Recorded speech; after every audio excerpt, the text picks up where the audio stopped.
اولنی سوال دا یو ورور کړی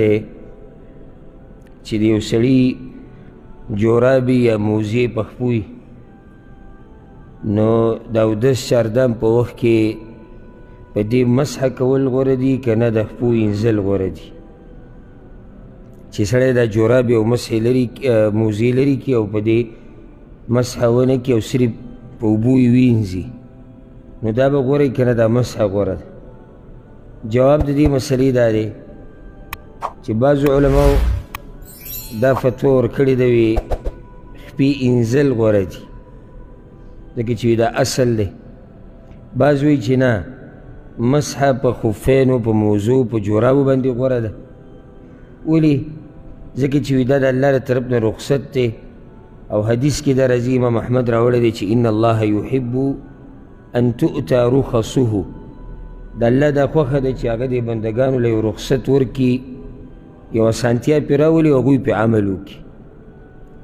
بل هغوی دا وایي چې خوارج شیعګان روافض هغوی د مسح نه منکر دي نو په دې کې په هغوی باندې مراد شو بعضو علماو درېیمه خبره کړې ده او هغه زړه ته پرېوځي او هغه دا چې مسح کول هم د رسول صلی الله علیه وسلم نه ثابت دي او خپې انزل هم د هغه نه ثابت دي لکه څنګه چې امام ابن القیم رحمه الله وایي دا تکلف کول دي ځان په مشقت کې اچول دي چې لکه اوس یو سړي خپې ښکاره دي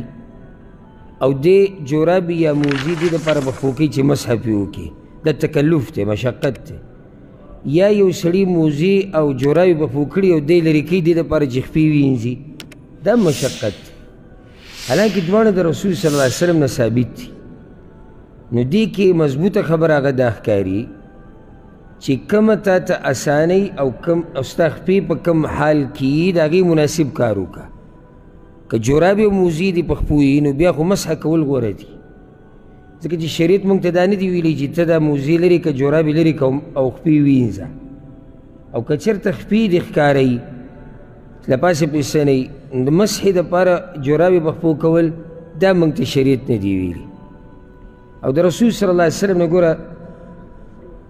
یعنې په دې دلیل دوه مغیره بن شعبه رضی الله عنه حدیث ته په صحیح بخاري صحیح مسلم کې دی چې موږ د رسول صلی الله علیه وسلم سره یو پیر روان و هغه اودس چاردام کو نو وایي زه راکته شومه چې د رسول صلی الله علیه وسلم د خپو نه دا موزې لرې کړم وایي ما ته وایي چې دعهما پرېږده دا موزې فإني أدخلتهما طاهرتين ما چې کله دا موزې په خپو کولې نو ما اودس چاردام کړی و یعنې په دې باندې مسح کېږي فمسح علیهما نو مسح یې پرې وکړه اوس دې ځای کې رسول صلی الله علیه وسلم د خپو انځلو دپاره موزې نه دي ویستي حالانکه مغیره رضی الله عنه دې دپاره راکته شو چې دا موزې ترې لرې کړي بل حدیث کې دا راځي امام ترمذي راوړی صفوان ابن عسال رضی الله عنه روایت دی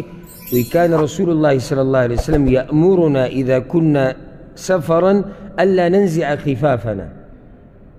رسول الله صلی الله علیه وسلم موږ ته دا امر کړی چې کله تاسو په سفر یئ نو موزې مه لرې کوئ 3 ورځې او 3 شپو دپاره تاسو پرې مسح کولی شئ الا دا چې جنابت ته باندې راشي نو بیا خو غسل لازم دی او په غسل کې مسح د جورابو یا د موزو نه کېږي اوس دې چې کې ګور رسول الله صلم صحابه کرامو ته وایي جورابې او موزې مه لرې کوئ نو که چېرته دا خپې انزل غوره وی په دغه وخت کې چې سړي جورابې او موزې په خپو بیا به ته ویلي چې لرې کوئ ځکه چې غوره کار کوئ نو خلاصه د خبرې دا ده چې په کوم حال ستا خپې یي د هغې مناسب کار کوه ځان په تکلف او په مشقت کې مه اچوه او دواړه د رسول الله وسلم نه ثابت دي د دین مسله ده یعنې دا نه چې یو طرف ته خبره بې دلیله ده یاره موږ په عمل په دې نه کوو ځکه چې بې دلیله ده یا که څوک دا ووایي چې یاره دینداري زیاته په دې کې ده چې سړی خپې وینځي نو بیا به دته موږ دا وایو چې بیا خو په بعضو ځایونو کې والعیاذ بالله رسول الله وسلم هم دا ډېره دینداري پرېښودې ده ځکه چې هغه مسح کړې ده نو عقل استعمالول بعض خلک دا فیصلې د دین او مسلې دین دا محض په عقل بیانوي بس دلیل ته نه ګوري یاره زما زړه دا وایي چې په دې سفر کې دا مونځ قصر کومه 4 رکعته مونځ 2 رکعته مه کوه 4 یې کوو دې کې تقوا ډېره ده نو دته دا وایي چې دا خو ستا د عقل خبره ځان سره جیب کې کېده تقوا هغه د قرآن او د حدیث په تابعدارۍ کې ده بس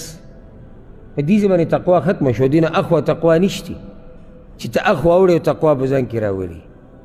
تقوا عین هغه کار دی کوم کار چې رسول صلی الله علیه وسلم کړی دی او د رسول صلی الله علیه وسلم نه مسح هم ثابته ده او د هغه نه خپې اینځل هم ثابت دي نو څوک به په چا باندې جرح نه کوي نه به پرې رد کوي نه به د هغه کار ته سپک ګوري چې یاره ما خو خپې وینځلې تا مسح وکړه زما د اودس ستا دې نه غوره دی یا هغه مسح والا وایي چې ما خو عمل په مسح باندې وکړو نو زما د اودس ستا دې نه غوره دی دا دواړه په غلطه دي که څوک مسح کوي جرابې په خپو دي موزې او یا څوک خپې اینځي ځکه چې له پاسې به جرابې او موزې نشتي نو دواړه طریقې په خپل ځای باندې غوره دي او د رسول صلی الله علیه وسلم نه ثابت دي